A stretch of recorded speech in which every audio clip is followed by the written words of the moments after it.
Alloh subhanahu va taolo ba'zi bir odamlardan so'rar ekan qiyomat kunidagi, "Hoy bandam, meni biror marotaba erkalatganmisan? Ey Robbim, sen olamlarning Robbisi bo'lsin.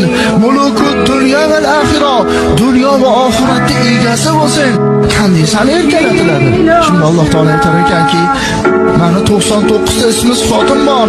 Shu 99 ta ismi sifatimni hech bo'lmasa 10 tasini aytganingda edi, men erkalanardim birga.